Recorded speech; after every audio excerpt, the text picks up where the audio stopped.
जिनके पास कम इन्फॉर्मेशन होती है वो 20 लाख 25 लाख की कहीं से वीज़ा खरीद लेते हैं और वो समझते हैं कि हमारा डेनमार्क का वर्क परमिट हो गया है। लेकिन अनफॉर्चुनेटली जब वो कराची एयरपोर्ट पर पहले पहुंचे या वो वहाँ पर पहुंचे तो जब उनको अंदाजा होता है कि ये तो जाली वीज़ा में दे दिया गया है। आजकल जो है सबके सभी बाहर जाने के लगे हुए हैं। इवन मैंने तो अभी देखा है कि इतने ज़्यादा लोग बाहर जा रहे हैं, FIA वाले यहाँ रोक रहे हैं। मतलब अभी सारी कल परसों में देख रहा था कि वो नहीं जाने दे रहे, कहते हम यहाँ से जाने देते हैं, वहाँ से वो डिपोर्ट होकर आ रहे हैं। कि विजिटर वीज़ा का जो ऑब्जेक्टिव है ना वो है क्लियरली यही कि आपने जाके वहाँ पर विजिट करना है। आपने अगर फैमिली को विजिट करना है, आपने वहाँ पर एज अ टूरिस्ट जाना है, तो दोनों कंडीशंस में आपने ऑब्जेक्टिव मीट करके वापस आना है। इवन आप लीगली बेसिस पे जॉब जो सर्च नहीं कर सकते वहाँ पर, तो जॉब करना तो दूर की बात है। तो अब तो CV का दौर आज भी है, मैं तो कहता हूं अब तो शायद ज्यादातर लिंक्डइन चल रहा है। अब फैमिली इमिग्रेशन का अगर आप टाइमलाइन सुनेंगे तो आप और ज्यादा हैरत करेंगे, जिसमें आजकल 17 साल लगते हैं। करंटली आज की डेट पे अगर हम 2025 की बात करें तो अभी क्या अपॉर्चुनिटीज हमारे पास अवेलेबल है फॉर स्टूडेंट एज वेल और जो प्रोफेशनल है उनके लिए भी एज वेल। हर एक CV और हर एक प्रोफाइल हर जॉब के लिए नहीं होती, ये मैं आपको बड़ी क्लियरली बात बता दूं। अस्सलाम वालेकुम दोस्तों, उम्मीद है आप सब लोग खैरियत से होंगे। Welcome back to my YouTube channel gain with Tahseen. मैं आपका होस्ट तहसीन इस्लाम। आज के जो हमारे गेस्ट है वो शाहजेब रईस है। ये टॉपिक बड़ा ही हॉट टॉपिक आज मैं लेकर आया हूँ। वो क्या लेकर आया हूँ आपको पता है, मैं जितनी पॉडकास्ट करता हूँ स्किल्ड बेस्ड पॉडकास्ट करता हूँ ताकि हम कुछ ना कुछ नया सीखते रहें। तो मैंने देखा है अभी क्या है कि सारे के सारे लोग ना बाहर जाने की कोशिश कर रहे हैं, मुल्क छोड़ने की कोशिश कर रहे हैं, लेकिन वो किसी कंसल्टेंट के पास नहीं जाते। तो मैंने क्या करा, उनको अपने पॉडकास्ट में बुला लिया है और मैं वो सारे सवाल करने जा रहा हूँ जो कि हमें आज की दौर की ज़रूरत है। मिसाल के तौर पर हमने स्टूडेंट के लिए जाना है, मैं एज अ इन्फ्लुएंसर जा सकता हूँ USA नहीं जा सकता हूँ, या किसी और कंट्री में मेरे पास अपॉर्चुनिटी अवेलेबल है या नहीं है। इसके अलावा मैं इनसे ये भी पूछूंगा कि और कौन कौन से कंट्री है as a influencer as a businessman मैं आराम से वहाँ आज के दौर में 2025 में मैं इजीली जा सकता हूँ। ये बहुत सारे सवाल मैं करने वाला हूँ कि कौन कौन सी अपॉर्चुनिटी आज के दौर में मौजूद है। एज अ पाकिस्तानी आपने सुना होगा बहुत ज़्यादा नेगेटिविटी चल रही है कि लोगों को डिपोर्ट भी किया जा रहा है, तो वो किस वजह से हो रहे हैं और वो क्या गलती करते हैं। खास तौर पर ये भी पूछूंगा कि एज अ जो हमारे यहाँ नॉर्मली प्रैक्टिस होती है कि हम एज अ वीज़ा लेते हैं, विजिट वीज़ा लेते हैं और उस कंट्री चले जाते हैं और फिर जॉब ढूंढते हैं, तो ये तरीक़ेकार भी ठीक है या नहीं।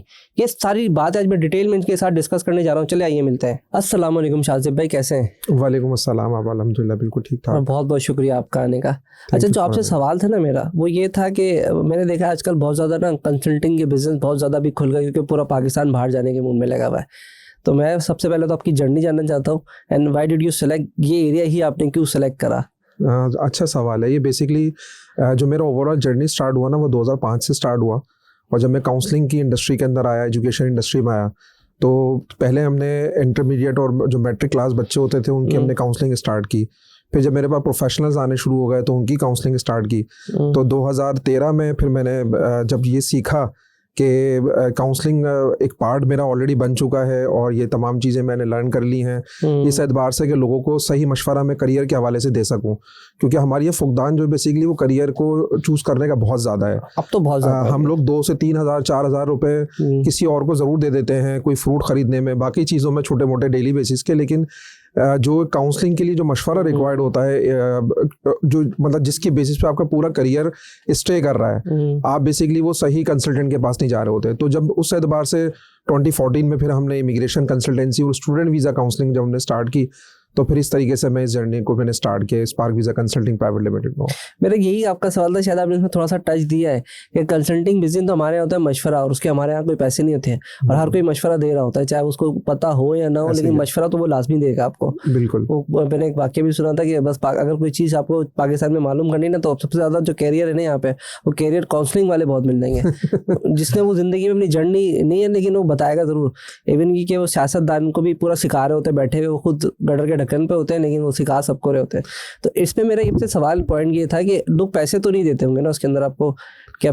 हाँ, इसमें कुछ पैसे तो खैर फाइनेंशियल कोई बेनिफिट नहीं होता, लेकिन होता क्या है कि जो करियर है ना, बेसिकली आपने बड़ा अच्छी बात कही कि यहाँ पर बहुत सारे लोग करियर काउंसलर बने हुए हैं, वो सब ट्रेनर बने हुए हैं, मोटिवेशनल स्पीकर बने हुए हैं। मैंने कहा ना रोड पे बैठे होते हैं और वो सिखा रहे होते हैं, उनका खुद का करियर नहीं बना नहीं होता। तो बेसिकली मैं आइलैंड से सर्टिफाइड करियर काउंसलर हूँ, और ये जब काउंसलिंग हमने सीखी थी तो बेसिकली करियर की डेफिनेशन बहुत इंपॉर्टेंट है। तो जब मैंने इसको जाना, इसको समझा कि करियर बेसिकली है क्या चीज़, तो उस एतबार से जब मैं बहुत सारे प्रपोजल्स मुख्तलिफ यूनिवर्सिटीज़ में लेकर गया और काउंसलिंग शुरू की, तो उस दौरान मैंने यूएसएड के प्रोजेक्ट्स किए, मैंने सुल्तानाबाद में प्रोजेक्ट किया, मैंने लियारी में प्रोजेक्ट किए, काउंसलिंग के यूथ मिनिस्ट्री के साथ मैंने एक प्रोजेक्ट किया, डालडा फाउंडेशन के साथ मैंने प्रोजेक्ट किए। तो इस एतबार से स्टूडेंट काउंसलिंग और प्रोफेशनल काउंसलिंग के अंदर जब मैं आया तो जब ये अंदाज़ा हुआ कि मैं नेशनल काउंसलिंग भी कर सकता हूँ, तो इंटरनेशनल काउंसलिंग में स्टूडेंट वीज़ा और इमिग्रेशन को बेसिकली मैं स्टार्ट लूँ कि जो लोग, क्योंकि अब जब सिनेरियो थोड़ा सा, जो पाकिस्तान का फाइनेंशियल सिनेरियो थोड़ा सा चेंज हुआ, तो उस एतबार से मैंने ये नोट किया कि लोग सिर्फ आपके साथ लोकल काउंसलिंग के अंदर इंटरेस्टेड नहीं है, इंटरनेशनल काउंसलिंग भी लोग लेना चाहते हैं कि वो कोई स्टूडेंट वीज़ा पे बाहर जाना चाह रहा है या वो इमिग्रेशन वीज़ा पे बाहर जाना चाह रहा है। तो इस हवाले से फिर हमने काउंसलिंग स्टार्ट की। और देखिए अल्टीमेट जो एक ऑब्जेक्टिव है ना, वो ये है कि सही मशवरा मिले। ये फाइनेंशियल एस्पेक्ट तो सेकंड नंबर पे आते हैं, क्योंकि 11 साल अब तो खैर अल्हम्दुलिल्लाह इंडस्ट्री में मुझे हो गए, इमिग्रेशन और स्टूडेंट वीज़ा की इंडस्ट्री के अंदर। लेकिन हमने कहीं पर भी अपना ऑब्जेक्टिव कभी भी अर्न करना नहीं बनाया। तो आप दो चीज़ें पैरेलल लेके नहीं चल सकते, या तो आप अपने ऑब्जेक्टिव के साथ क्रेडिबिलिटी जो आपकी है, जो आपने एक डोमिनेंसी अपनी इंडस्ट्री के अंदर क्रिएट की, या तो आप वो लेके चल सकते हैं जो कि आपको सिंसेरिटी की बेसिस पे आएगी। क्योंकि हम हर केसेस को नहीं लेते, वो स्टूडेंट वीज़ा हो, इमिग्रेशन हो, हम बहुत लिमिटेड केसेस पे काम करते हैं। तो जिसका ऑब्जेक्टिव फाइनेंशियल होता है ना, तो वो तो फिर नंबर ऑफ केसेस आपने बहुत ज़्यादा बढ़ा लेगा। लेकिन हम लिमिटेड केसेस पे काम करें तो इट मीन्स हमें फाइनेंशियल नीड ज़्यादा नहीं है। हमारा ऑब्जेक्टिव ये है कि काउंसलिंग में अच्छा मशवरा किसी को मिल जाए, केस उसका हो सकता है, नहीं हो सकता है, यहाँ की कौन सी यूनिवर्सिटीज़ हैं, इंटरनेशनल कौन सी यूनिवर्सिटीज़ हैं, उस हवाले से हम सही मशवरा दे रहे होते हैं। अच्छा, सेकंड ये था कि आजकल जो है पूरा सबके सभी बाहर जाने के लगे हुए हैं। इवन मैंने तो अभी देखा है कि इतने ज़्यादा लोग बाहर जा रहे हैं, FIA वाले यहाँ रोक रहे हैं। मतलब अभी वो सारी, कल परसों में देख रहा था कि वो नहीं जाने दे रहे, कहते हम यहाँ से जाने देते हैं, वहाँ से वो डिपोर्ट होके आ रहे हैं। तो ये क्या सिलसिला आजकल जो करंटली डेली बेसिस पे चल रहा है?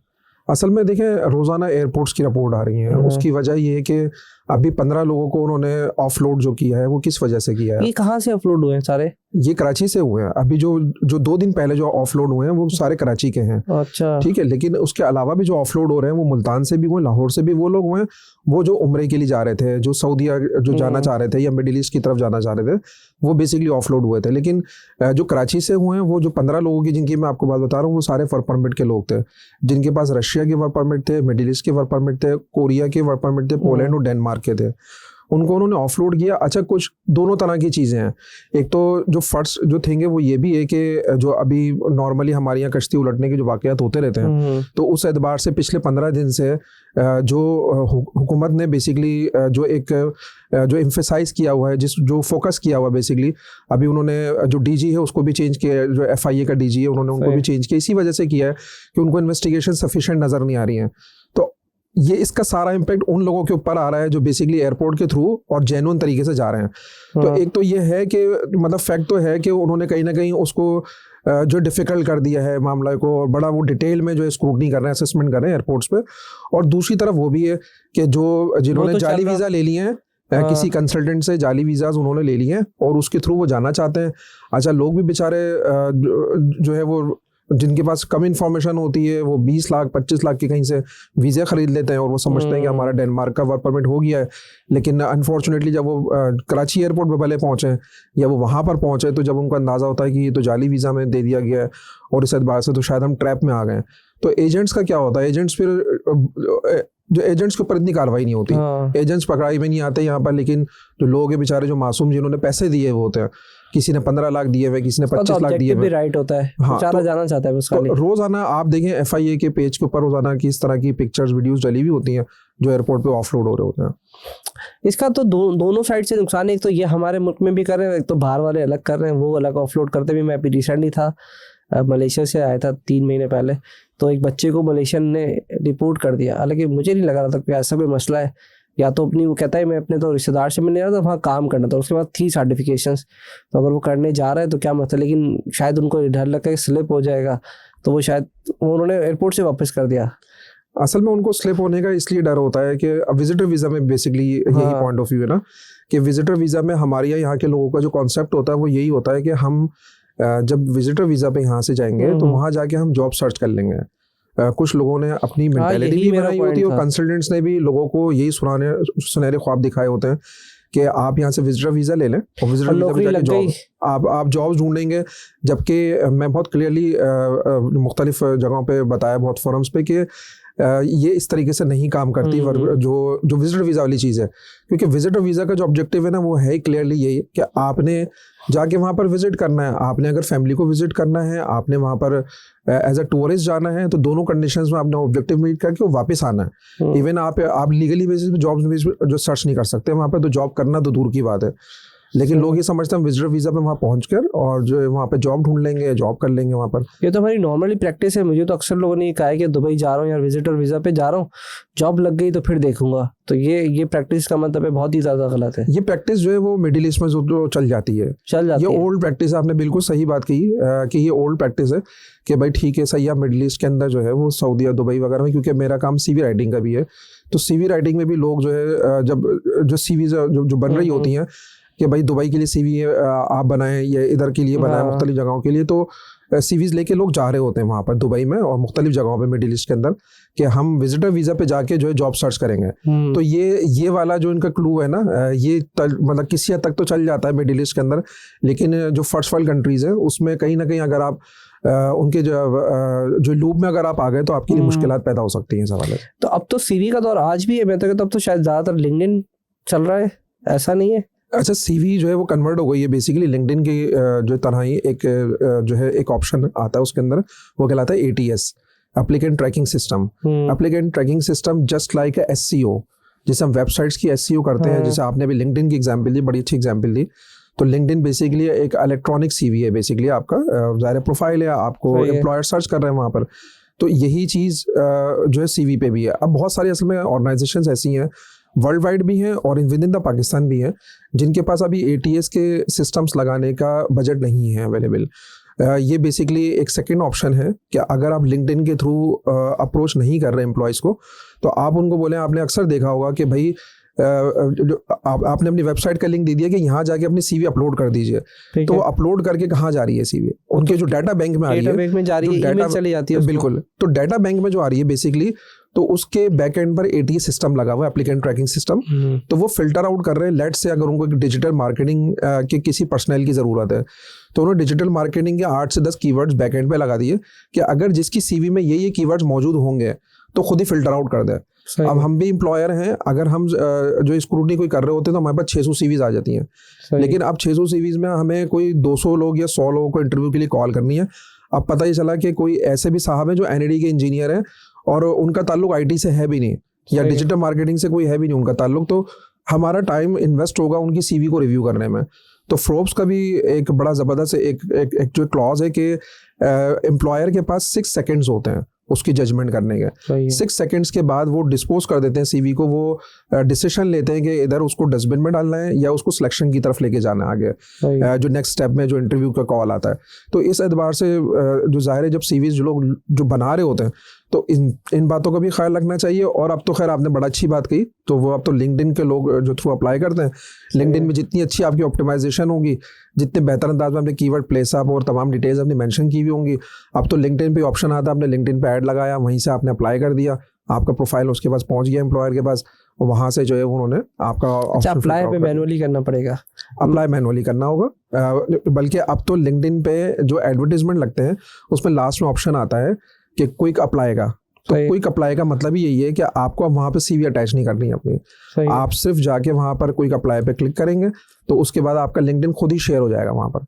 लेकिन ऑब्वियसली आपको मैनुअली अप्लाई तो खैर करना पड़ेगा, तो उसकी मैनुअल का मतलब ये कि आपको ईमेल नहीं करनी है, आप उसी पोर्टल के थ्रू आप अप्लाई कर सकेंगे। तो इसका मतलब ये हुआ कि अगर हम वीज़ा लेके जा रहे तो उससे बेहतर ये कि अभी लिंक्डइन पे कर लें। मतलब एज अ कंसल्टेंट आप क्या सजेस्ट करेंगे आज के दौर में? करंटली मैं एक आपसे सजेशन लेता हूँ कि लोग अभी क्या करते थे पुरानी प्रैक्टिस में कि यहाँ से हम वीज़ा लगाते थे, अंधे में जाते थे, अंधा कुआं था बेसिकली, मैं कहता हूँ उसको, अंधे कुएं में गए, फिर वहाँ पर अगर कोई लाइट मिल गई तो पकड़ लिया, और अदरवाइज मतलब दूसरा आप सजेस्ट करते हो कि इस बेटर कि आज के दौर में जितना इंटरनेशनल दौर है तो वो लिंक्डइन में अपना प्रोफाइल को बेहतर करें, CV एज अ CV उसको कंसिडर करें कि भाई मेरी CV है, एंड देन आप अप्लाई कर लें डिफरेंट कंट्रीज़ के ऊपर।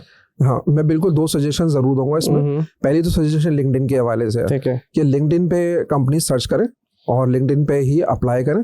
अगर आपके कोई कॉल आती है तो फिर आप यहाँ से ट्रैवल कर सकते हैं, और फर्स्ट इंटरव्यू तो नॉर्मली आपका जूम पे भी हो Zoom सकता पे है ही हो conduct। जाएगा। अच्छा, जहाँ तक बात है कि अगर कि वो कंपनीज लिंक्डइन पे नहीं है, लिंक्डइन पे उन्होंने ऑप्शन नहीं दिए हुए, वही है। तो जाना भी अगर वो चाहते हैं या वो यहीं से बैठ के अप्लाई करना चाहते हैं, तो मेरी हमेशा से जो सजेशन यही रहा है कि आप लाजमी, जैसे फॉर एग्जाम्पल आप दुबई के एम्प्लॉयर को अप्रोच कर रहे हैं, तो आपके पास आप गूगल कर लें, आप देख लें कि फॉर एग्जाम्पल आप अकाउंटेंट हैं कोई और आपको किसी इंडस्ट्री के अंदर जॉब चाहिए, तो आप तमाम इंडस्ट्री की लिस्ट गूगल पे अवेलेबल है। आप जो list of industries in the जो दुबई लिखेंगे, सारी इंडस्ट्रीज आ गई, उनकी वेबसाइट्स पे जाएं, आप उनके ईमेल एड्रेसेस निकालें, सबको सीवी आप अटैच करके भेज दें, सीवी भेजें, कवर लेटर भेजें।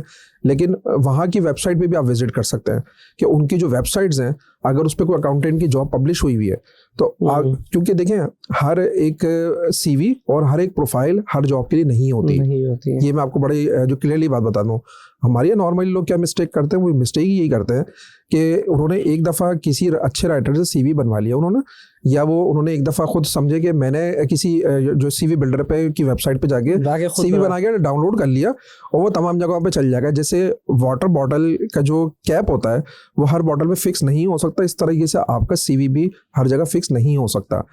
Customization is the most important part. हर दफा में कस्टमाइज करनी पड़ेगी सर जी, 90% आपको कस्टमाइज नहीं करनी, लेकिन 10% तो लाजमी फिर भी करनी तो पड़ेगी। अजीब हो गया, हम भी वही डिफॉल्ट, मैं भी जब वही तमाम बिल्कुल वो शुरू में होता था एक ही बनाई हुई होती थी, अगर प्रिंट करना पहले तो बहुत, मैं 90s की बात कर रहा हूँ, तो वो सब जगह में एक ही प्रिंट हुई हुई सीवी दे के जाते थे, एक ही जैसी भेजते थे, एक ही जॉब डिस्क्रिप्शन लिखी हुई है और मुख्तलिफ हमने लोकल मार्केट्स से जाके सीवीज को एक दफा बनवा लिया। अभी आप पैटर्न ब्रेक कर रहे हो, राइट? आप कहते हो कि अब ये दौर चला गया। बिल्कुल ऐसे ही है, क्योंकि जो आप जॉब डिस्क्रिप्शन देखें, मैं आपको एक बात बताता हूँ, अब अगर आप एक HR मैनेजर के लिए अगर आप अप्लाई कर रहे हैं, तो उसमें जो जॉब डिस्क्रिप्शन लिखे हुए हैं कि मैंने रिक्रूटमेंट की है, जो मैंने इतने लोगों के इंटरव्यूज किए हैं, वो तमाम चीजें आपने JDs में लिखे हैं। लेकिन किसी एम्प्लॉयर को अगर आप सीवी भेज रहे हैं, तो एम्प्लॉयर को तो ऑलरेडी पता है कि HR मैनेजर की जॉब डिस्क्रिप्शन होती क्या है।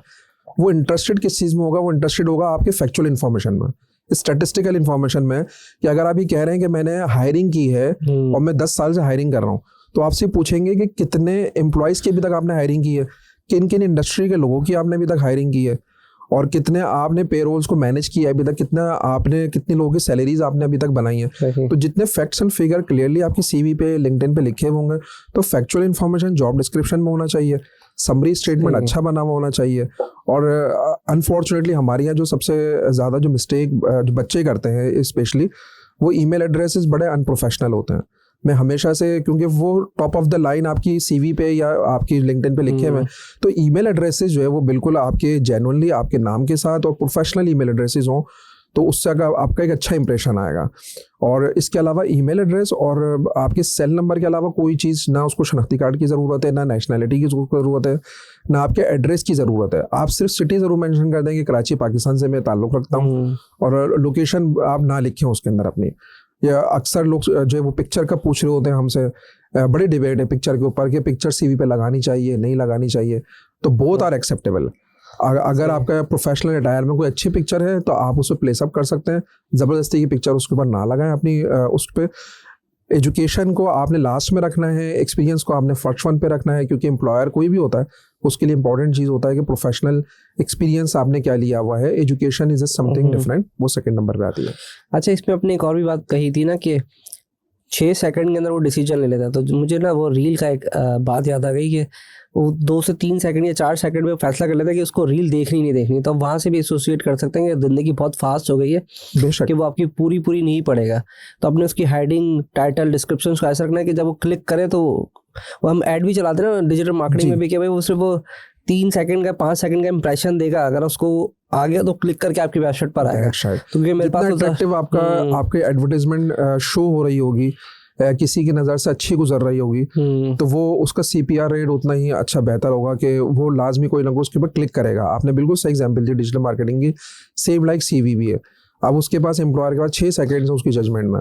अब अगर आपको लगता है कि आपने उसको 6 सेकंड के अंदर कन्विंस कर लिया है और वो तमाम चीज़ें मेंशन है उसके ऊपर जो वो नज़र से सोचना चाह रहा है, अच्छा वो सोचना ही यही चाह रहा है कि आप मेरे कंपनी के लिए क्या बेनिफिशियल हो गया, ठीक है। आपने 20 साल में HR की जो भी जॉब्स की हुई हो, अच्छी कंपनीज में आपने जॉब की हुई है, जॉब डिस्क्रिप्शन आपने मेंशन किया हुआ है, कोई ग्राफिकल उस पर डाटा ना हो, सारा आपका वर्ड डॉक्यूमेंट पे PDF में कन्वर्ट हुई CV हो, कोई ग्राफिकल डाटा ना हो, कोई टेबल्स उस पर ना बने हुए हों, क्योंकि ये जो ATS सिस्टम की अभी हम बात कर रहे थे, ये इसको एवेलुएट नहीं करता।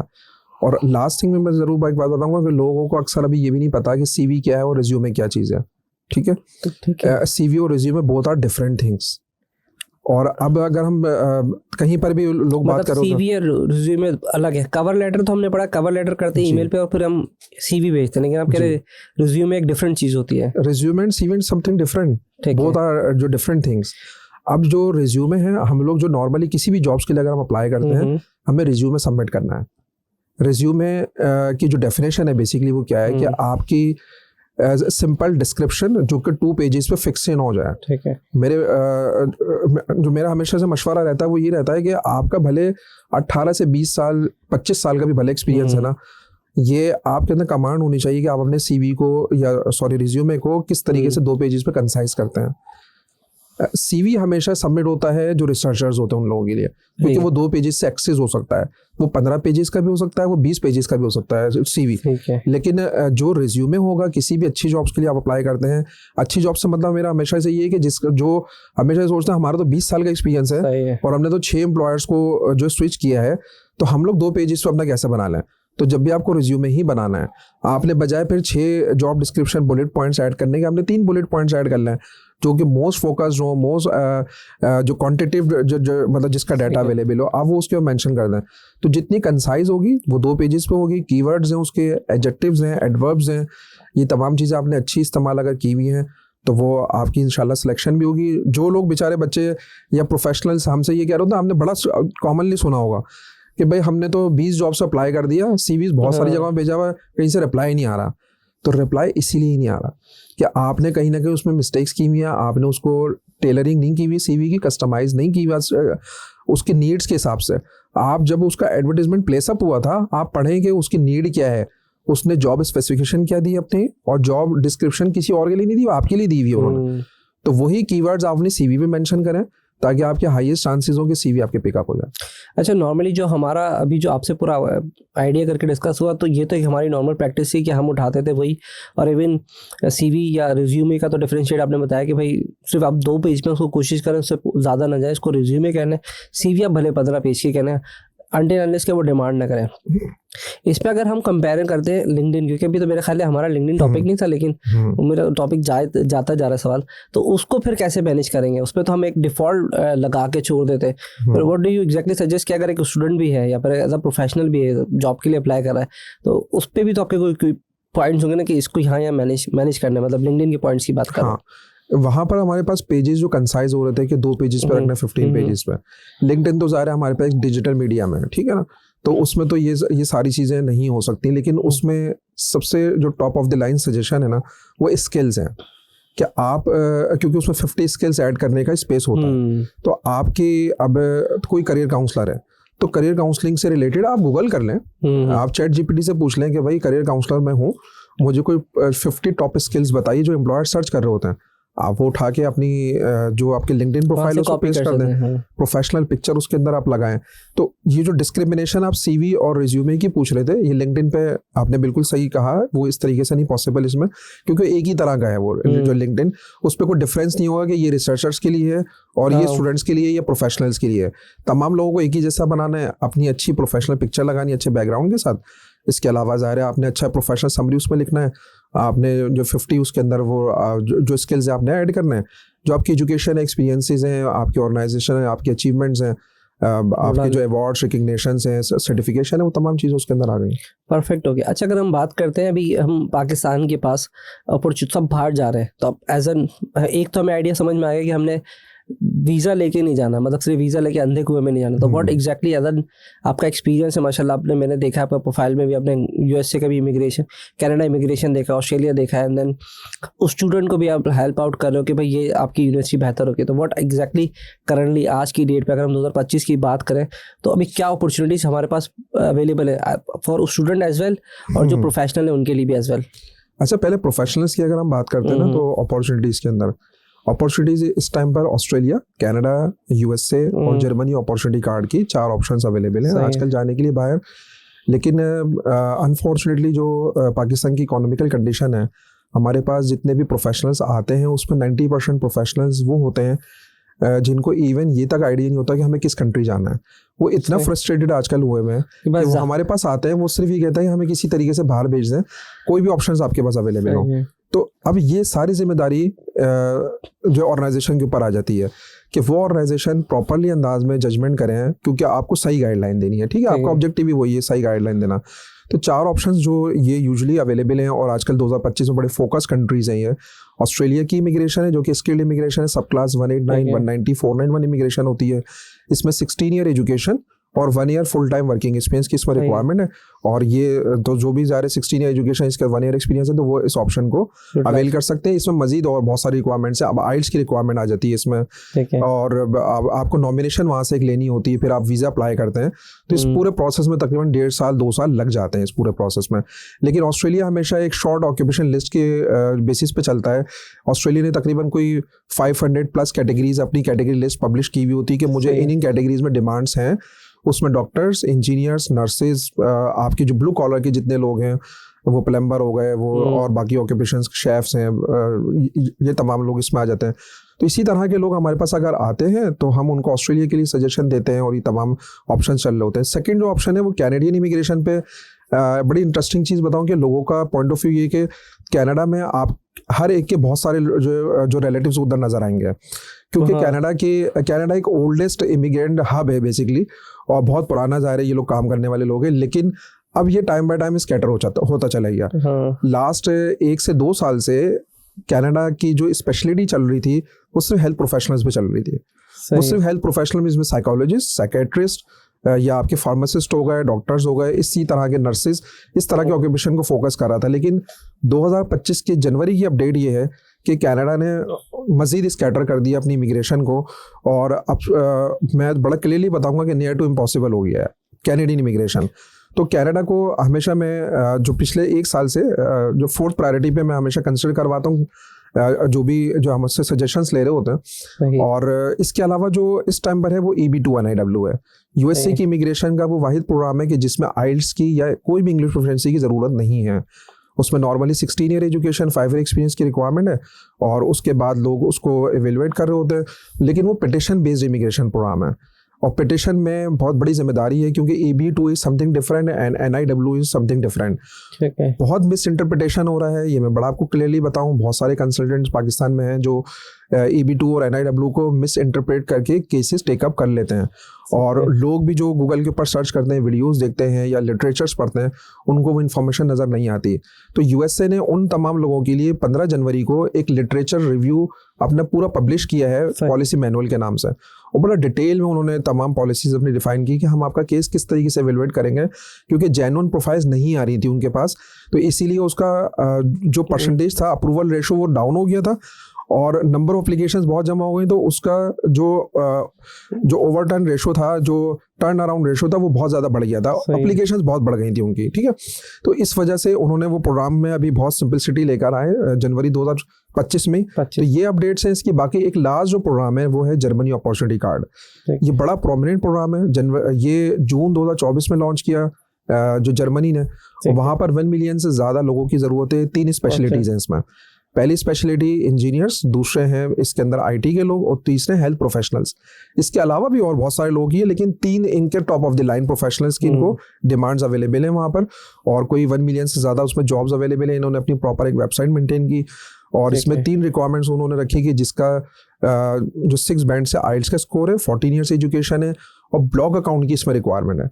आपको तकरीबन 12,500 से 13,000 यूरो जो है ब्लॉक करने हैं जर्मनी में, पाकिस्तान से। अच्छा, आपने हमेशा से सुना होगा कि बैंक स्टेटमेंट रिक्वायरमेंट होती है कि आपके पास पाकिस्तान में पैसे कितने हैं, ट्रांजैक्शन दिखानी होती है, या आपने बताना होता है मेरे पास 6 मिलियन का अमाउंट है, मैं आपको तंग नहीं करूंगा वहां पर आके आपकी कंट्री में।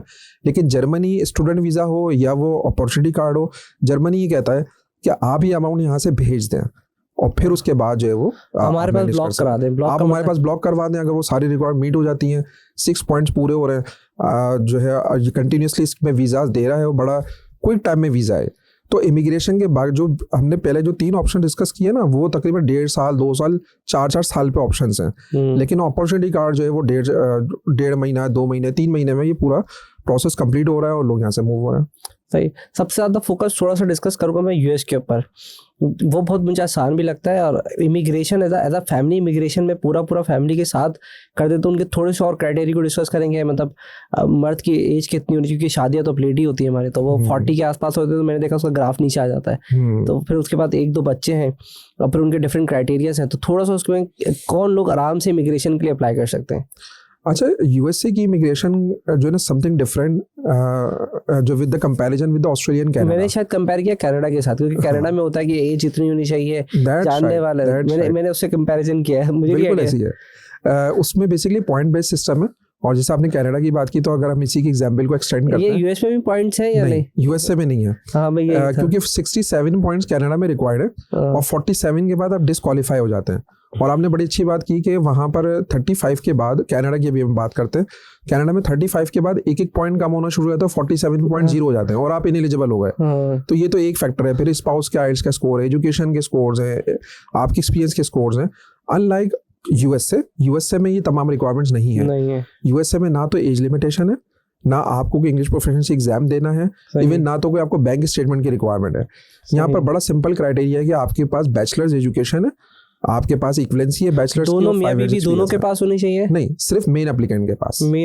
अच्छा, इवन आपने बैचलर्स किया हुआ और आपके स्पाउस ने पीएचडी किया हुआ है, सही है, तो वो आपको कहीं ना कहीं सपोर्ट नहीं कर सकती।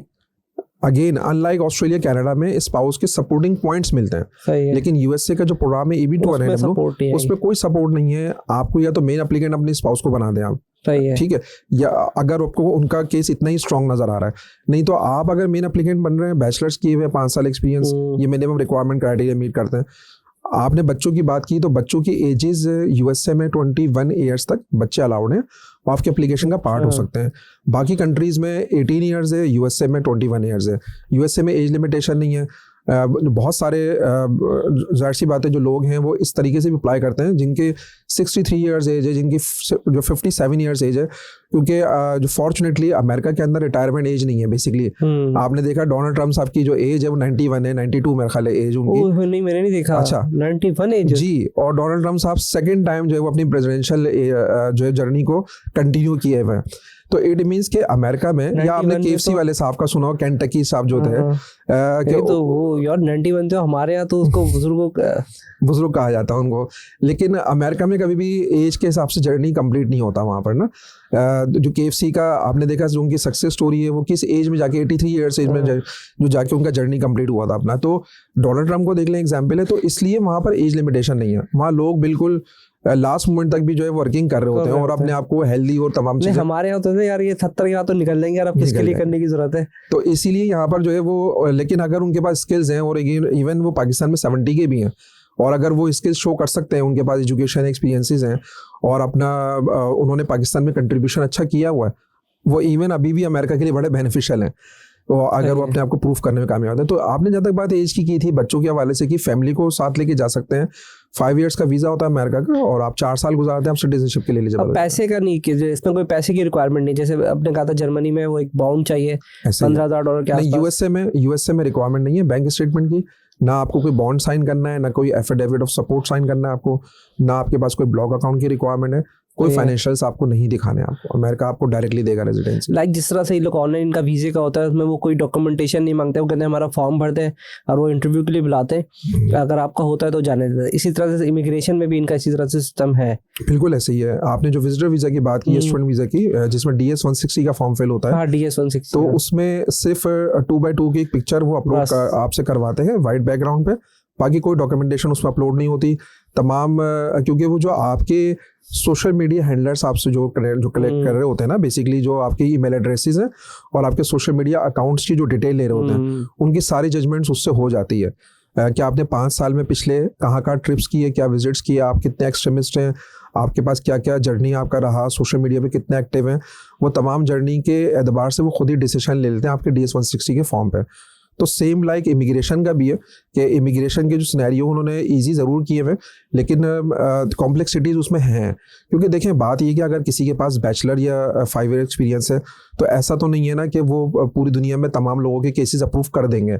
इट मीन्स कि कहीं ना कहीं हैक्स हैं आगे, कि हम क्लाइंट को बेसिकली वो हैक्स बताते हैं हम ये बताते हैं कि वो हैक्स क्या हैं, और मैं आपके तवज्जुह से जो वही 3 जो पॉइंट्स हैं जो हमने फॉर्मेशन किए वो मैं दोबारा क्लियरली बताता हूँ कि apart from the formal education client will have certain additional education और सर्टिफिकेट, वर्कशॉप, कॉन्फ्रेंसेज, ये तमाम चीज़ें कुछ हो EB2 में जजमेंट्स करवाने के लिए केस ऑफिसर को जिसके पास आपका केस जा रहा है।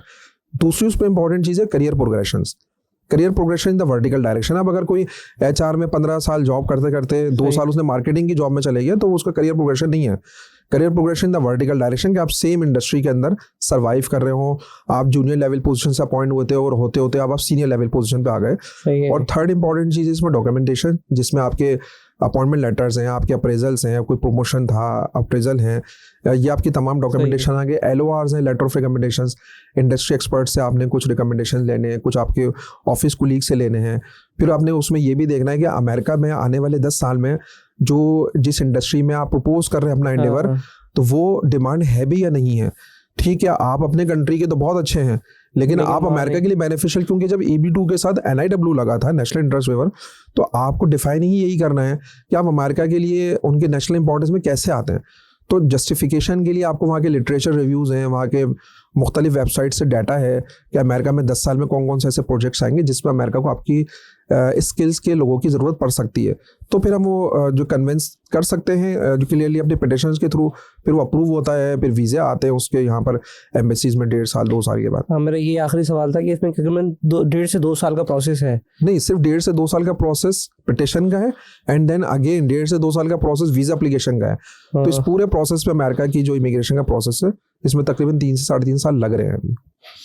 तो बहुत ज़्यादा टाइम ड्यूरेशन नहीं है मेरे ख्याल से? 3 साल। तो बड़ा अच्छा सवाल किया कि टाइम ड्यूरेशन ज़्यादा नहीं है, लोगों को हो रहा होता है कि क्योंकि हमारी जो है ना एक्चुअली हमारी थोड़ी सी एक मेंटालिटी क्रिएट हुई है लोगों की, बहुत जल्दी में हम लोग। हमें कोई ऐसा ऑप्शन बताइए जो क्विक फॉरवर्डिंग ऑप्शन हो, लेस बजट ऑप्शन हो, हम कम से कम अमाउंट पे करें और हमारी वो क्विक फॉरवर्डिंग ऑप्शन पे हम अवेल कर लें ऑप्शन को और हम चले जाएं वहाँ पर। अब जल्दी में इतने ट्रैफिक पे देखें ना, सब्र नहीं है हमें, हम वहाँ से पता चल जाता है हमें तो कि जब रोड पे इतनी जल्दी में तो 3 साल बर्दाश्त कैसे करेगा? तो बर्दाश्त कैसे करेगा? ऑप्शन बिल्कुल ऐसे ही है। लेकिन देखें अब बात ये कि हर एक जगह पे जैसे आपने ट्रैफिक का कहा, पेशेंस लेवल नहीं है लोगों का, तो बात ये कि इमिग्रेशन के ऊपर भी तो एक फ्लो लगा हुआ है ना। और मैं आपको एक और बड़ी इंटरेस्टिंग चीज़ बताता हूँ कि ये अमेरिका का परमानेंसी प्रोग्राम है और अमेरिका का एक और परमानेंसी जो रेजिडेंसी प्रोग्राम है जो कहलाता है I-130 immigration for family immigration. अब फैमिली इमिग्रेशन का अगर आप टाइमलाइन सुनेंगे तो आप और ज़्यादा हैरत करेंगे, जिसमें आजकल 17 साल लगते हैं। ठीक है, तो बच्चों की विरासत के लिए हो गया फिर तो। बिल्कुल ऐसे ही है। तो अब बहुत सारे लोग ऐसे भी करते हैं कि जिन्होंने ऑलरेडी फैमिली इमिग्रेशन फाइल की हुई है, अब उनकी नज़र में 3 साल उनको कुछ भी नहीं लग रहा होता है। ये सिर्फ 3 साल उन लोगों को ज़्यादा लग रहा होता है टाइम, जिन्होंने कभी अमेरिका के बाकी चीज़ों के टाइमलाइन सुने ही नहीं है। अब अगर उनको पता चले कि फैमिली इमिग्रेशन में आजकल 17 साल लग रहे हैं तो कहेंगे बस ठीक है सही, हम तो 3 साल फिर वेट कर लेंगे। तो बहुत सारे ऐसे फैमिली इमिग्रेशन के केसेस है जिन्होंने I-140 पिटिशन जो कि स्किल्ड इमिग्रेशन पिटिशन कहलाती है, इन्होंने वो भी फाइल की हुई है क्योंकि वो कहते हैं कि कम से कम चलें वो 17 साल में नहीं हो रही तो 3 से 4 साल में कम से कम हो तो जाएगी। तो ये ऑप्शन उन लोगों के लिए फिर भी बेहतर है 3 से 4 साल का। ठीक है, America is a land of opportunity. ज़ाहिर है आपके पास आपको एक अपॉर्चुनिटी मिल रही है अमेरिका में काम करने की, आप अपनी फैमिली के साथ मूव होते हैं, अच्छे सेटअप में जाते हैं, सिक्योरिटी इश्यूज नहीं है वहाँ पर, बच्चों के अच्छे ज़ाहिर जो है आपको बच्चों के अच्छे मुस्तकबिल मिल जाते हैं वहाँ पर। तो उस वजह से मैं समझता हूँ 3-4 साल it's not a big deal. और वैसे भी अब इस तरह हम अपना माइंड सेट किसी चीज़ के साथ कंपेयर करके चलाते हैं, तो हम बोलते हैं यार चलो एक समझ लें कि 3 महीने 4 साल हम मेहनत कर रहे हैं, उसका अजर मिल जाएगा ना यार, हम ये कंपनी चलाएंगे तो उसके बाद ये और फिर मैं वैसे भी मैं एक मशवरा उसमें ज़रूर देता हूँ लोगों को, वो ये है कि immigration option is a risk based option. मैं कभी भी ये नहीं कहता अपनी फैमिली प्लानिंग, अपनी करियर प्लानिंग आप इमिग्रेशन के हिसाब से चलाएं, नहीं। अगर आपको यहाँ से कराची से बैठ के कहीं सऊदीया में, दुबई में, मिडिल ईस्ट में, बहरीन में, ओमान में जॉब्स आपको लग गई हैं, बहुत सारे लोग हमें ऐसे अप्रोच भी करते हैं कि जो जनाब हमारे पास जॉब्स आ गई लेकिन हमारा तो इमिग्रेशन का ये प्रोसेस चल रहा है, तो ऐसा तो नहीं है कि प्रोसेस में हर्डल आएगा ये बड़ा या जो है वो इमिग्रेशन तो हमारी होने ही वाली है। अच्छा, लोग हमसे भी सजेशन नहीं लेते, लोग खुद ही अपने माइंड में जो वो मतलब क्यूरियोसिटी जो है ज़्यादा डेवलप कर लेते हैं कि हमारी इमिग्रेशन हो तो रही है अगले साल, अगर हमें अच्छी कोई जॉब मिल भी गई है जो मिडिल ईस्ट में किसी भी कंट्री में, इवन कराची में विद इन द पाकिस्तान कोई जॉब स्विच हो रही है, हमें कहीं फाइनेंशियल बेनिफिट्स नज़र आ रहे हैं, तो हम अभी अवेल नहीं करते उसको, क्योंकि अगले साल तो इमिग्रेशन तो हो जानी है। हाँ। तो मैं हमेशा से उनको सजेशन ये जरूर देता हूँ कि आपकी फैमिली प्लानिंग हो, आपकी करियर प्लानिंग हो, या किसी भी तरह की आपकी कोई और भी प्लानिंग हो, आप कभी भी अपनी प्लानिंग को मर्ज ना करें इमिग्रेशन की प्लानिंग के साथ, क्योंकि देखिए वो रिस्क इमिग्रेशन प्रोग्राम है। हो सकता है गॉड फॉरबिड आपका टाइम भी इन्वेस्ट हो जाए और कल को आपको आउटकम भी ना मिले और आप यहाँ से कोई जर्नी। तो इस सवाल ये बनता है ना इसमें कि हो सकता है इम्पैक्ट करती हुई ना, अगर हम वो चले जाएंगे तो इम्पैक्ट नहीं करेगी इमिग्रेशन? नहीं नहीं, अच्छा, ये तो ये सवाल जो अक्सर आता है हमारे पास, बड़ा अच्छा आपने सवाल किया। तो मुझे भी ये लग रहा था कि इम्पैक्ट हाँ। करेगी ना अगर हम चले गए, हमने एक कमेंट किया कि भाई हम आ रहे हैं आप मुल्क में, और नहीं, उस कंडीशन में फिर ये होता है कि एम्बेसीज को जो अपडेट करना पड़ता है। अगर के लेट से आपने अपना शहर छोड़े, आप अपना मुल्क छोड़े, आप अपने एम्प्लॉयर छोड़े, तो वहां पर एम्बेसीज में अपडेट करना होता है कि हम इस एम्प्लॉयर के साथ काम कर रहे थे, अब हम इसके साथ काम करें। इसमें किसी भी 1% भी किसी भी किस्म का कोई नेगेटिविटी नहीं है। हाँ, नेगेटिविटी कहाँ आ सकती है? कुछ परसेंट तक, जहां हमने अपना करियर चेंज कर रहे हैं। सही, वो जो भी मैं बात बता रहा था प्रोग्रेशंस की करियर के, क्या आप अभी यहाँ आपने पूरी पिटिशन जमा की हुई है, पूरा केस ऑस्ट्रेलिया का, कनाडा का, जर्मनी का आपने एचआर मैनेजर के तौर पे जमा किया हुआ है, लेकिन अब आप ये कह रहे हैं कि मेरा जो प्रमोशन हो रहा है कंपनी में, या even within the organization मेरा कोई प्रमोशन हो रहा है, तो वो अब मुझे एचआर वाले जो उठाकर मुझे जो है मुझे फाइनेंस के डिपार्टमेंट में भेजना चाह रहे हैं। तो अब आपकी डेजिग्नेशन, आपकी जॉब डिस्क्रिप्शन वो पूरी चेंज हो गई। उससे आपके केस पे इम्पैक्ट थोड़ा बहुत आ सकता है, क्योंकि वो तो आपको अपडेट कराना पड़ेगा वहां पर एम्बेसीज के अंदर कि मैं अपना करियर चेंज कर लिया, वो आपको इम्पैक्ट क्रिएट कर सकता है। लेकिन अगर आप विद इन द ऑर्गेनाइजेशन या without of the outside of the organization या आउटसाइड ऑफ द कंट्री अगर आप जा रहे हैं और सेम आप अपनी फील्ड के अंदर ही जा रहे हैं, तो हम सिर्फ अपडेट करवाते हैं नॉर्मली और वो अपडेट हो जाता है, उस पर कोई इम्पैक्ट नहीं आता। अच्छा साजिद भाई, पॉइंट मेरा ये था कि हम बहुत सारे ऐसे इन्फ्लुएंसर आ गए, कुछ जिनके कुछ थोड़े बहुत फॉलोअर्स भी आ गए, तो कोशिश कर रहे हैं कि यार इस बाहर चले जाएं, बट डिग्री नहीं होती है। मतलब डिग्री डेफिनेटली है, मास्टर्स भी किया है, मैंने भी खुद भी किया हुआ, काफ़ी लोगों ने किया हुआ है, पर कुछ इन्फ्लुएंसर ऐसे हैं जो बेचारे भी 17-18 साल के, उनका मैट्रिक करा में नहीं, उनके बहुत अच्छे फॉलोअर्स हैं, मिलियन फॉलोअर्स हैं। क्या उनके पास अपॉर्चुनिटी अवेलेबल है कि वो बाहर इमिग्रेट कर जाए? वो फैमिली के साथ कर सकते हैं, इंडिविजुअली करना चाहें तो इंडिविजुअली इसके साथ कंपेयर कर सकते हैं। जैसे फ्रीलांसिंग है, जैसे फ्रीलांसिंग वीज़ा, तो मुझे आइडिया है कि फ्रीलांसिंग वीज़ा है कि वो उनको 2-3 साल का मिल जाता है, तो इमिग्रेशन के साथ इसकी कोई अपॉर्चुनिटी लिंक कर सकते हैं हम या नहीं? इसको बिल्कुल किया जा सकता है, क्योंकि मीडिया इंडस्ट्री की बहुत सारी जगहों पे कैटेगरीज अवेलेबल हैं, ऑस्ट्रेलिया में भी है, कनाडा में भी है। इवन अगर आपका एक लॉन्ग जर्नी है, क्योंकि जो पॉडकास्ट हैं या जो इन्फ्लुएंसर्स जो अब आ रहे हैं, सोशल इन्फ्लुएंसर्स, वो अभी बिल्कुल रिसेंट और इंडस्ट्री है, ठीक है। क्योंकि जैसे अभी मैंने यूएसए की बात की थी, तो यूएसए में मिनिमम 5 years एक्सपीरियंस रिक्वायर्ड होता है। तो इट डजेंट मीन कि आपके पास 5 years का एक्सपीरियंस होगा तो आपकी इमिग्रेशन हो जाएगी। हम देखते हैं 12-15 साल, 20-20 साल की जिनके एक्सपीरियंसेस होते हैं, यानी कि जितने नंबर ऑफ ईयर्स एक्सपीरियंस होगा उतना केस स्ट्रांग हो जाएगा। तो अब अगर कोई सोशल इन्फ्लुएंसर जो एक्सपीरियंस उनका स्टार्ट हुआ, अभी किसी को 6 महीने हुए, किसी को 2 साल हुए इवन, तो वो उस एतबार से बहुत ज़्यादा अपॉर्चुनिटीज तो नहीं है। लेकिन इन्फ्लुएंसर जो है वो फ्रीलांसर वीज़ा अप्लाई कर सकते हैं, मुख्तलिफ कंट्रीज ऑफर करती हैं। जो सबसे टॉप ऑफ द लाइन है वो यूरोपियन कंट्रीज है, जर्मनी कर रहा है, जो डेनमार्क कर रहा है, इसके अलावा पोर्चुगल कर रहा है। पोर्चुगल का बड़ा ज़बरदस्त वीज़ा है, आप वो अप्लाई करते हैं तो आप अपनी फैमिली के साथ जा सकते हैं। और इसमें आपने जो बड़ी अच्छी बात की ना इन्फ्लुएंसर्स के हवाले से, इन्फ्लुएंसर्स के लिए स्पेसिफिकली गोल्डन वीज़ा आजकल आ रहा है यूएई का। तो ऑल दो वो इमिग्रेशन नहीं है, आपने जैसे कहा वो इमिग्रेशन के हवाले से कि फैमिली के साथ ट्रांसफ़र हो जाए, तो वो पोर्चुगल में 2-2, 3-3 साल का वीज़ा वो ले सकते हैं, यूरोपियन कंट्रीज़ में ले सकते हैं फ्रीलांसर वीज़ा अप्लाई करके। लेकिन यूएई ने जो इन्फ्लुएंसर्स हैं उनके लिए भी एक सेपरेट, जिनके अच्छे व्यूज़ हैं, जिनके मिलियंस में उनके सब्सक्राइबर हैं और अच्छे व्यूज़ उनके आते हैं, क्राइटेरिया कितने होने चाहिए? मिलियन, बिलियन, कितना? नहीं, उसमें एक तो इन्फ्लुएंसर्स का ये तो क्राइटेरिया है ही कि भाई फॉर एग्जांपल 1.5 मिलियन उनके व्यूज होने चाहिए। अच्छा, व्यूज होने चाहिए। हाँ, व्यूज होने चाहिए, मतलब यूट्यूब पे हो, कहीं पे भी हो, यूट्यूब पे हो या कहीं पर भी हो। लेकिन इसके अलावा उनकी जो टोटल अर्निंग है ना, अगर के उनका कोई पेड जो इस तरीके से कोई मतलब उनका जो मतलब उनकी पेड जॉब है, तो उस एतबार से भी उनके समझे 20 से 22 लाख रुपए उनकी अर्निंग होना जरूरी है पर मंथ। ये दोनों क्राइटेरिया। तो उसने अब जो, क्योंकि यूएई का आपको पता ही है कि यूएई ने पिछले कुछ टाइम से वीज़ाज क्लोज किए हैं, तो अब उसने गोल्डन वीज़ा जो इशू किए हैं ना, तो उसमें 5 से 7 उन्होंने अलग अलग फैक्टर्स दे दिए कि अगर आप एंटरप्रेन्योर हैं, अगर आप इन्वेस्टमेंट करते हैं तो आपको वीज़ा मिल सकता है, अगर आप इन्फ्लुएंसर्स हैं, आपने भी एग्जांपल्स देखी होंगी कि कुबरा खान है जो हमारे टीवी आर्टिस्ट है, इस तरीके और मुख्तलिफ जो टीवी आर्टिस्ट हैं, इवन मैंने खुद इन्फ्लुएंसर को भी देखा कि उनके पास 5 इयर्स का जो मल्टीपल वीज़ा, गोल्डन वीज़ा जो आजकल कह रहा है यूएई का, वो उनको मिल गया। वो किन बेसिस पे मिला? वो इन्हीं बेसिस पे मिला जो रिक्वायरमेंट्स मीट कर रहे हैं। तो यूएई आजकल दे रहा है इन्फ्लुएंसर्स को वीज़ा, और बाकी फ्रीलांसर वीज़ा में ज़ाहिर है आप जो आप जैसे जितने भी माशाल्लाह इन्फ्लुएंसर्स हैं वो तमाम उन क्राइटेरियाज को मीट करते हैं, तो वो पोर्चुगल का या यूरोप साइड का मैंने आपको बताया वो अप्लाई कर सकते हैं। इमिग्रेशन के लिए कह रहे हैं? इमिग्रेशन के लिए ये बाकायदा यानी कि 2 साल का वीज़ा हुआ इमिग्रेशन का, तो इसमें फंड इतना रिक्वायर्ड नहीं होता। इसमें फंड इतना रिक्वायर्ड नहीं का होता। तो आपने कहा है कि उनका तो एक क्राइटेरिया है, लेकिन वो इमिग्रेशन नहीं देंगे, लेकिन आप कह रहे हैं पोर्टुगल में इमिग्रेशन पे इमिग्रेशन अप्लाई होती है। उसमें 2 इयर्स का आपको इनिशियल वीज़ा मिलता है, वो रेजिडेंसी कहलाती है, TRC, टेम्परेरी रेजिडेंसी कार्ड आपको मिलता है 2 इयर्स का। उसके बेसिस पे आप फिर हम वहाँ जाके अपना सेटअप करें। मैं आपको एक और बड़ी इंटरेस्टिंग चीज़ बताता हूँ कि पाकिस्तान से बहुत सारे जो न्यूज़ एंकर्स हैं, जो मीडिया इंडस्ट्री से जो बिलोंग करते हैं, वो अपनी नॉर्मली इमिग्रेशन लेके, ये नॉर्मली इमिग्रेशन का मतलब ये कि क्योंकि मैंने अगेन जैसे बताया पॉडकास्ट इन्फ्लुएंसिंग या अब आई है पिछले 2-4-5 साल में, लेकिन मीडिया इंडस्ट्री से बहुत सारे लोग माइग्रेट कर चुके हैं मुख्तलिफ कंट्रीज़ के अंदर। उनके पास मीडिया इंडस्ट्री का, प्रोडक्शन का, उनके पास ऑलरेडी एक्सपीरियंस मौजूद था। तो जब वो वहाँ पर पहुँचे हैं ना, क्योंकि अब हम लोग तो जो बात करते हैं वो तो मतलब उर्दू स्पीकिंग है हम लोग ज़्यादातर, और हमारी फ्लुएंसी इंग्लिश में इतनी ज़्यादा नहीं है जो हमारी मीडिया इंडस्ट्री से बिलोंग करते हैं। तो बहुत सारे वहाँ पर इस तरह के लोग हैं जो अब अमेरिका में बैठ के पॉडकास्ट कर रहे हैं, जिन्होंने अपनी जो छोटे छोटे न्यूज़ चैनल्स उन्होंने वहाँ पे बना लिए अपने अमेरिका के अंदर या मुख्तलिफ कंट्रीज जिससे भी वो मूव हुए।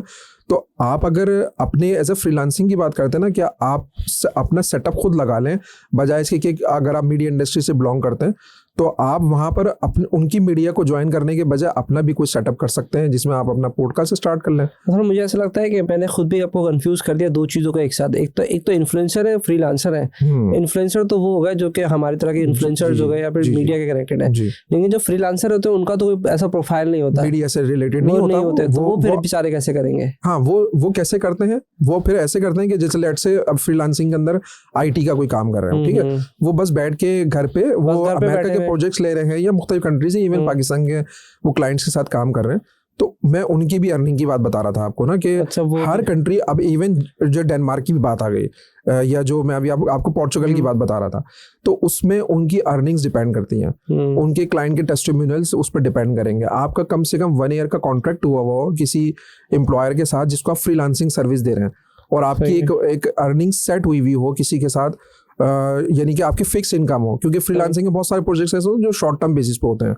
आपने किसी से 2 दिन का प्रोजेक्ट ले लिया, किसी से 10 दिन का प्रोजेक्ट ले लिया, लेकिन एक तो आपके लॉन्ग टर्म कोई प्रोजेक्ट है और आपकी earning fix income, for example जो पाकिस्तानी जो है वो 10 से 12 लाख रुपए के दरमियान हो रही है, तो आप वो रिक्वायरमेंट मीट कर लेंगे, आप अप्लाई कर सकते हैं। ये विद फैमिली इमिग्रेशन प्रोग्राम होगा। लेकिन इनकम प्रॉपर दिखाएं, प्रॉपर चैनल से होनी चाहिए, ऐसा ना हो कि इधर उधर से हो रही हूँ कि आधे इधर हैं आधे उधर हैं। बिल्कुल ऐसे। ये जो चैनल वाली बात की ना, ये भी मैं आपको बड़ी इंटरेस्टिंग इसमें एक चीज़ बताता हूँ कि बहुत सारी कंपनीज आपने देखा होगा कि IT में इस तरीके की हैं कि कंपनीज वो अमेरिका की हैं, लेकिन उन्होंने अपनी एक सब कंपनी यहाँ पर भी लॉन्च कर ली पाकिस्तान में।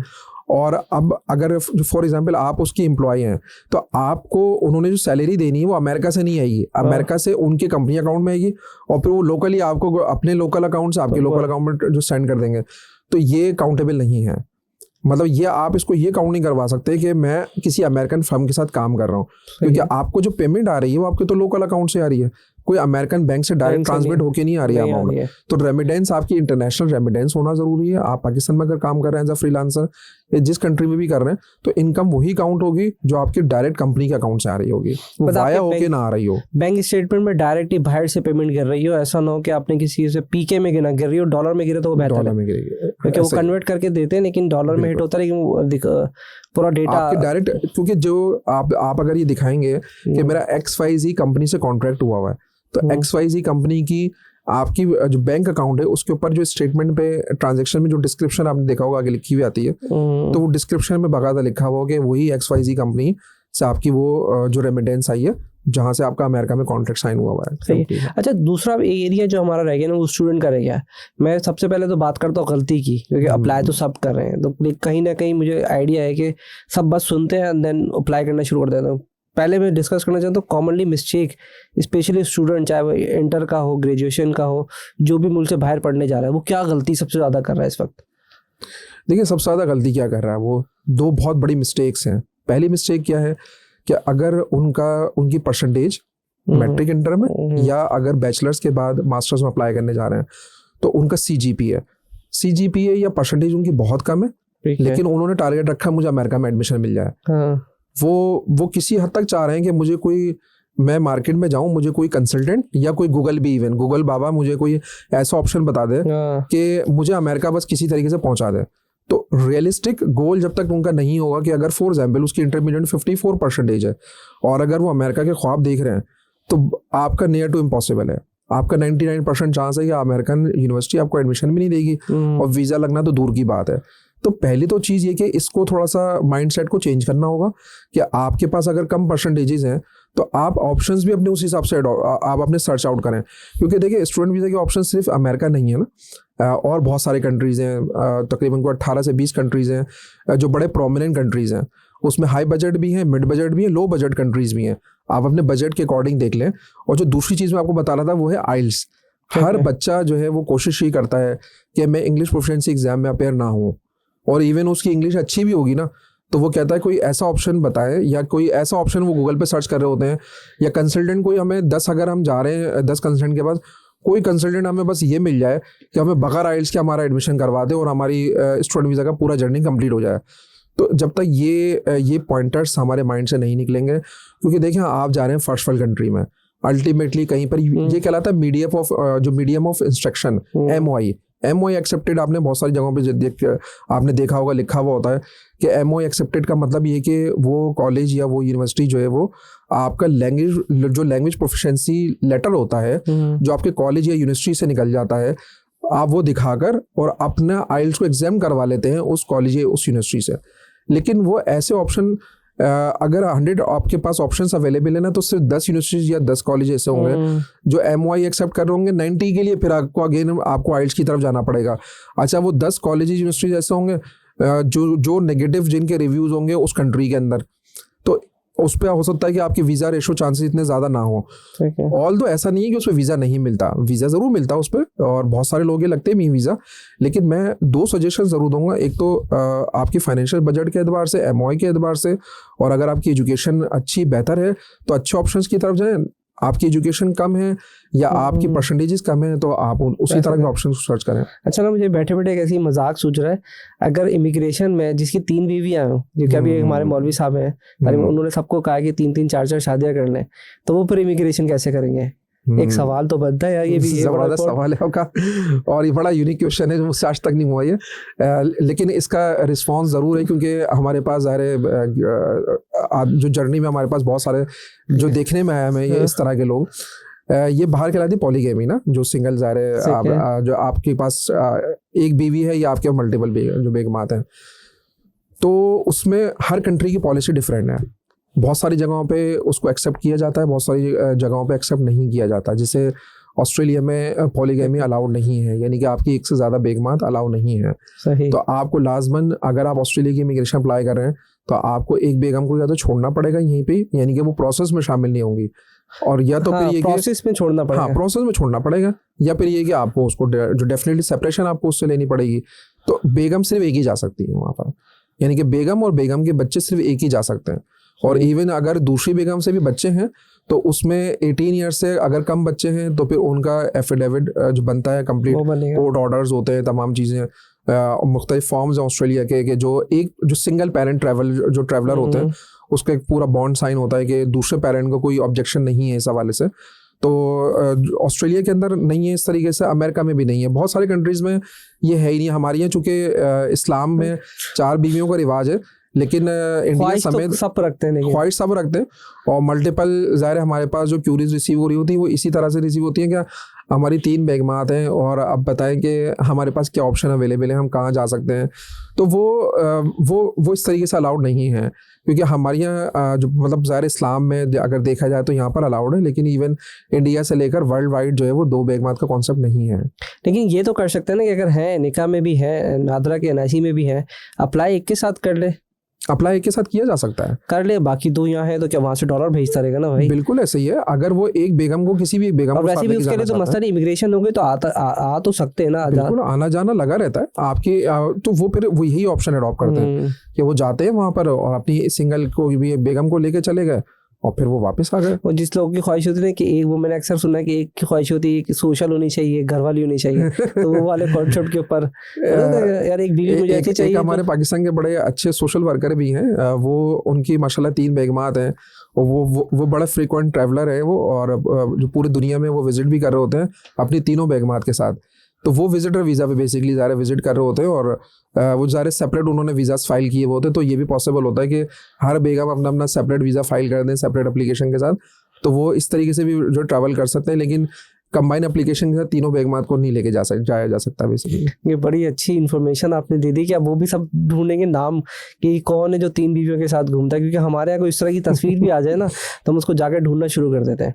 नहीं, उनकी तो बड़ी फ्रीक्वेंटली सोशल मीडिया पिक्चर्स लगती रहती हैं, तो वैसे ही लोग इस नाम को गैस भी कर लेंगे मेरी इस बात से। चलो ये तो अच्छी बात है। इन दी एंड क्योंकि हमारा पॉडकास्ट बहुत लंबा होता जा रहा है और मैं चाहता हूँ कि कोई ऐसा पॉइंट आप डिस्कस करना चाहते हैं कि जो कि भी पूरी पॉडकास्ट में नहीं किया हमने डिस्कस, कोई specific area that you wanted to discuss कर, ये इन्फॉर्मेशन लोगों तक होनी चाहिए जो आज के डेट पर 2025 में जो बैठे हैं, आज हम फैब में आ गए, तो ये इन्फॉर्मेशन एक ऐसी है कि जो अभी तक लोगों के पास नहीं है। देखिए, इसमें बाहर जाना है। हाँ, लोग कहते हैं बाहर जाना है, तो बाहर जाने के हर एक के ऑब्जेक्टिव अलग अलग हैं। ठीक है। सबसे ज़्यादा जो मिस्टेक लोग करते हैं और जिसको फुली अवेयर होना ज़रूरी है वो है विजिटर वीज़ा का एक सेपरेट ऑब्जेक्टिव होता है, बिजनेस इमिग्रेशन का एक सेपरेट जो ऑब्जेक्टिव है, स्किल्ड इमिग्रेशन का एक सेपरेट ऑब्जेक्टिव है, ठीक है, और वर्क वीज़े का एक सेपरेट ऑब्जेक्टिव है। तो 4 ऑब्जेक्टिव्स ये अलग अलग हैं। जो हमारी अभी तक पॉडकास्ट में बात नहीं हुई वो वर्क वीज़ा के हवाले से हुई है, अभी तक नहीं हुई है। बिजनेस वीज़ा पे भी हम अभी तक बात नहीं कर सके, लेकिन वर्क वीज़ा पे सबसे ज़्यादा अवेयरनेस की हमारे यहाँ ज़रूरत है, क्योंकि लोग वर्क वीज़ा के नाम पे जो स्कैम्स करते हैं और हमारे यहाँ लोगों को ट्रैप कर लेते हैं कि आपको हम उस कंट्री का वर्क वीज़ा दिलवा देते हैं, आप हमें इतने पैसे यहाँ से दे दीजिए, इतने वहाँ जाके दे दीजिएगा, या आप पैसे ही ना दें भले। तो ट्रैप्स हैं ये। हमारे यहाँ वो सिंध के अंदर थोड़े कम है, पंजाब साइड पे ज़्यादा है। तो आपकी जो पंजाब की व्यूवर्स हैं वो इस चीज़ पे बिल्कुल अग्री करेंगे कि वहाँ पर तो अब ट्रैप्स इतने एक्सट्रीम पे चले गए हैं कि वो कहते हैं कि वर्क वीज़ा पे आप पैसे हमें भले बाद में दे दीजिएगा और अभी आप हमारा पूरा प्रोसेस कर लें। लेकिन तमाम नाजरीन के लिए मैं ज़रूर ये बात बताऊँ कि आपकी जो कॉन्फिडेंशियल इन्फॉर्मेशन है ना वो बहुत इंपॉर्टेंट है। कल को वो आपकी कॉन्फिडेंशियल इन्फॉर्मेशन को ब्रेकआउट करें, कल को वो मिसलीड करें उस इन्फॉर्मेशन को, लोग ये समझेंगे कि उस कंसल्टेंट को तो हमने कोई भी पैसे नहीं दिए थे, हमारा क्या जा रहा है, हमारा तो कुछ भी नहीं जा रहा। अगर हो गया जो वर्क वीज़ा तो अच्छी बात है, नहीं हुआ तो हमने तो, लेकिन आपके सारे डॉक्यूमेंटेशन, आपकी फाइनेंशियल डिटेल्स सारी कंसल्टेंट के मौजूद है। तो इसीलिए इस तरह के ऑप्शंस को अडॉप्ट ना करें कि वर्क वीज़ा के नाम पे मैं ऑस्ट्रेलिया में वीज़ा करवा दूंगा, आपका कनाडा में करवा दूंगा, अमेरिका में। पाकिस्तान में बैठ के ऐसे जॉब्स के लिए अप्लाई नहीं होता, ना आपको पाकिस्तान में बैठ के उन कंट्रीज़ के अंदर कोई वर्क वीज़ा मिल सकता है। अच्छा, वर्क वीज़ा पे हम थोड़ा सा बात कर लेते हैं 1-2 मिनट, ताकि वर्क वीज़ा की कौन कौन सी टाइप्स हैं और कौन कौन सी कंट्रीज पर करंटली अवेलेबल है, क्योंकि ये मुझे लगता है ये वाला एरिया हमारा बिल्कुल ही हमने इसको टच नहीं किया था। देखिए, वर्क वीज़ा में सबसे इंपॉर्टेंट चीज़ है वो है स्पॉन्सरशिप। ठीक है, स्पॉन्सरशिप होती है। वर्क वीज़ा का मतलब ये होता है कि आपको उस कंट्री का कोई एम्प्लॉयर बाकायदा स्पॉन्सर कर रहा है। अब स्पॉन्सरशिप में तमाम चीज़ें आ जाएंगी कि वो आपको जॉब स्पॉन्सर कर रहा है, सही।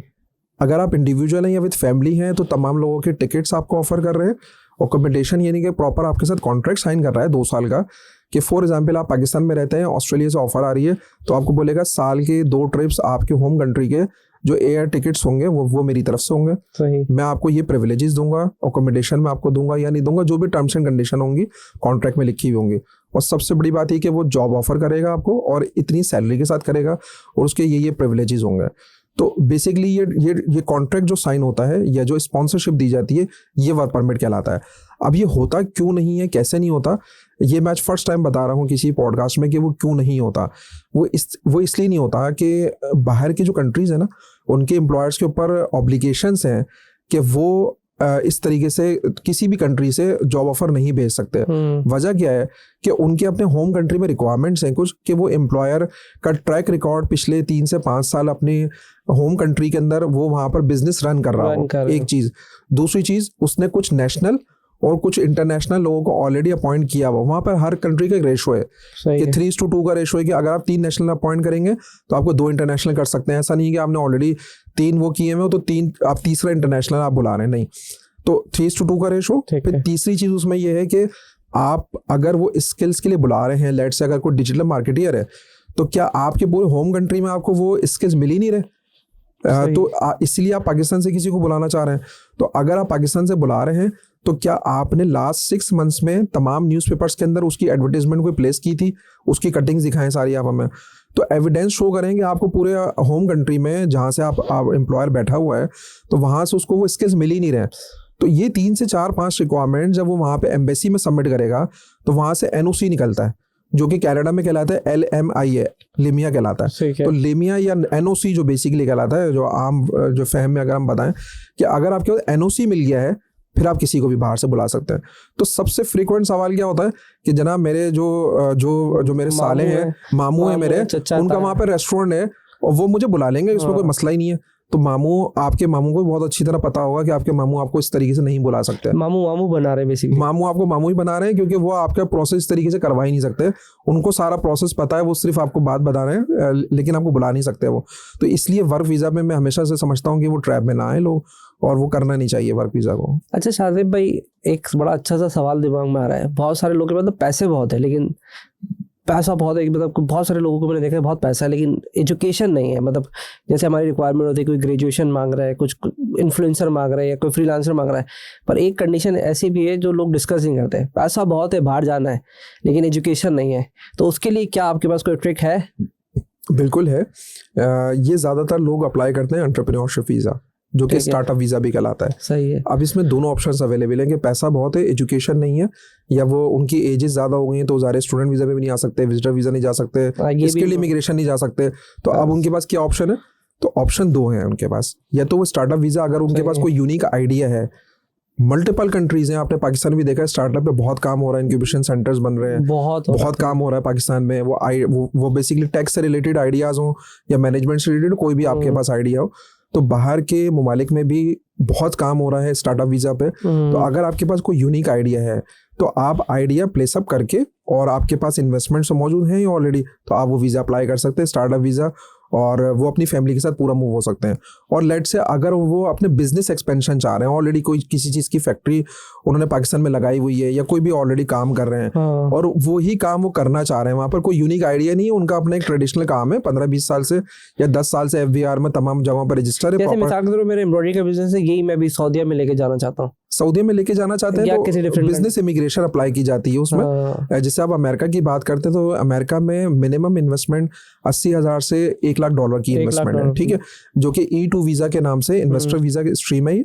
और आप इसमें अप्लाई करते हैं, आप इसमें कोई आउटलेट बाय कर सकते हैं, कोई गैस स्टेशन 4 ML बाय कर सकते हैं, कोई आपका फूड चेन है आप वो बाय कर सकते हैं, या इवन अपना बिजनेस एक्सपेंड करना चाहते हैं। अब बिजनेस एक्सपेंशन में service industry something different, product industry something different.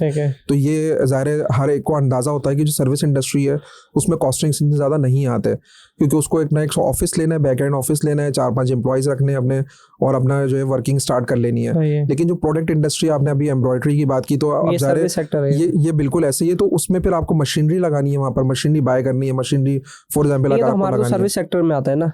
नहीं, लेकिन आपको मशीनरी तो लगानी पड़ेगी, लेकिन सर्विस सेक्टर में हमारी मशीनरी इंपॉर्टेंट नहीं है। नहीं, आप अगर किसी को प्रोडक्ट्स दे रहे हैं बना तो के, डिजिटल प्रोडक्ट है, सारे सिस्टम पे बना रहे हैं, सिस्टम पे अगर बना रहे हैं तो फिर तो मसला ही नहीं है फिर कोई। तो आपकी भी सर्विस इंडस्ट्री में आ गया, बिल्कुल ऐसे है। तो सर्विस इंडस्ट्री क्या कॉस्ट आएगी तकरीबन? उसमें कॉस्ट है तकरीबन $80 से $1 लाख की मिनिमम, जो अमेरिका मांगता है कि कोई भी आप बिजनेस आइडिया लेकर आ रहे हैं हमारे पास, तो आपके पास $80,000 से $1 लाख अगर है, ये मैं आपको मिनिमम इन्वेस्टमेंट बता रहा हूँ। क्योंकि अगर हम ऑस्ट्रेलिया, कनाडा वगैरह की बात करते हैं ना, तो वहाँ पर मिनिमम इन्वेस्टमेंट $2 लाख से स्टार्ट है। ये यूके का एक प्रोग्राम है एंटरप्रेन्योर, जो Tier 1 के नाम से प्रोग्राम है, वो भी £2 लाख के हिसाब से आप इन्वेस्टमेंट 2 फैमिली कर सकती हैं, और वो पूरी फैमिली के साथ जाया जा सकता है। तो इन्वेस्टर प्रोग्राम्स होते हैं, तो वो जिनके पास पैसा मौजूद है। इवन EB2 NIW में भी एंटरप्रेन्योरशिप स्ट्रीम है, जो है उसमें मैंने वो केसेस भी देखे जिनकी पाकिस्तान में एक रिनॉन बेकरी थी, उनका केस अप्रूव हुआ वहाँ पर EB2 NIW में एज एन एंटरप्रेन्योर। वो उनकी एजुकेशन इंटरमीडिएट थी उनकी, और उनका पैसा था, 20 साल से अपना बिजनेस रन कर रहे थे। तो एंटरप्रेन्योरशिप वीज़ा है, स्टार्टअप वीज़ा है, जिनका पैसा मौजूद है, ये 2 ऑप्शंस को अडॉप्ट कर सकते हैं। भाई ज़बरदस्त ऑप्शन है। और मैं देख रहा हूँ कि इतनी ज़्यादा डिटेल में बता रहे थे फॉर्म नंबर के साथ साथ, तो ये भी कोई आसान काम नहीं है, इसमें बड़ी आपको इन्फॉर्मेशन रखनी पड़ती है। हर कंट्री के फॉर्म अलग है, फिर क्राइटेरिया अलग है, उसकी सिस्टम अलग है। तो जो अगर कोई खुद ही अप्लाई करते हैं तो मैं आज के बाद तो मैं भी आइडिया हुआ कि विदाउट कंसल्टेंट तो आप ना करें, क्योंकि आप ऐसे ऐसे फॉर्म नाम ले रहे थे, मुझे सिर्फ D60 याद है क्योंकि यूएसए के लिए अप्लाई किया था, बाकी तो किसी भी फॉर्म के नंबर याद नहीं। देखिए मैं आपको बताऊँ, जैसे DS160 की आपने बात की, तो लोगों के अक्सर मेंटालिटी ये होती है कि भाई DS160 ये तो कोई इतनी बड़ी चीज़ ही नहीं है, हम खुद कर लेते हैं, हम कंसल्टेंट के पास क्यों जाएं। लेकिन आप ये भी तो सोचें कि अमेरिका पूरी जजमेंट उसी DS160 की बेसिस पे करेगा।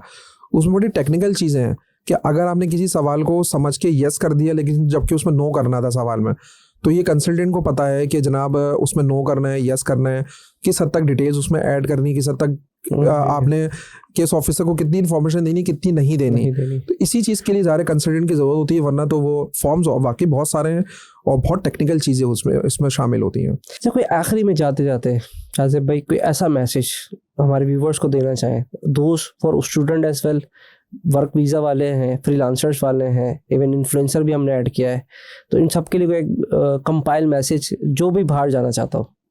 देखिए, जो भी बाहर जाना चाहता है, मेरा हमेशा मैसेज ये होता है, और आपके तवज्जुह से भी मैं उस मैसेज को बताऊंगा कि पाकिस्तान की वो आप पाकिस्तान में बैठ के खिदमत करें या पाकिस्तान से जाके खिदमत करें, आपका ऑब्जेक्टिव पाकिस्तान की खिदमत होना चाहिए। बिल्कुल ऐसा ही है, क्योंकि अभी जब कोविड आया था 2020 में, तो आपने देखा कि जो कोविड वैक्सीनेशन बन रही थी, तो हमारे एक पाकिस्तानी साइंटिस्ट थे जो उस कोविड वैक्सीनेशन का पार्ट थे। तो वो हम लोग ये ज़रूर कहते हैं कि पाकिस्तान का ब्रेन ड्रेन हो रहा है, पाकिस्तान से लोग जा रहे हैं। तो लोग कोई भी जाए, वो स्टूडेंट जाए, प्रोफेशनल जाए, या वो इंडस्ट्रियलिस्ट जाए, जो भी जाए, लेकिन वो कम से कम पाकिस्तान का नाम रोशन कर रहे होते हैं, रेमिडेंस पाकिस्तान में आ रहा होता है। तो अपना ऑब्जेक्टिव मेरे एतबार से ये रखना चाहिए, जो भी बाहर जाना चाहते हैं, कि हमें अल्टीमेटली पाकिस्तान की खिदमत करनी है। और ठीक है, वो आज अपने कोई ऑब्जेक्टिव लेके अगर बाहर जा रहे हैं, तो उनके जहन में होना चाहिए कि हमें कल को वापस आके बेहतरी के लिए हमें पाकिस्तान के लिए काम करना है। ये मेरे एतबार से मैसेज है। थैंक यू सो मच, बहुत मजा आया आपसे बात करके। आपके साथ मेरा दिल कर रहा है कि आपसे बहुत सारी बातें करूं, लेकिन हम डिपेंड करता है कि आपको मैं कोशिश करूंगा दोबारा बुलाता हूँ। इट्स ऑल डिपेंड कि लोग के कमेंट चाहते हैं, और वो चाहते हैं कोई स्पेसिफिक एरिया में आपसे बात करना चाहिए, किसी को जर्मनी जाना है, किसी को ऑस्ट्रेलिया जाना है, मैं चाहता हूँ उस पर पूरी डिटेल पे, क्योंकि मैंने सिर्फ यूएस ही कवर किया, क्योंकि वो मुझे आइडिया है कि जर्मनी को हम कवर करेंगे तो टाइम लग जाएगा, फिर ऑस्ट्रेलिया को कवर करेंगे तो टाइम लग जाएगा। बिल्कुल। और अगर कमेंट आते हैं तो मैं डेफिनेटली आपको दोबारा जरूर बुलाऊंगा। बिल्कुल, मुझे बताइएगा। Thank you so much for your time. ठीक है, फिलहाल तक के लिए अल्लाह हाफिज़। Thank you.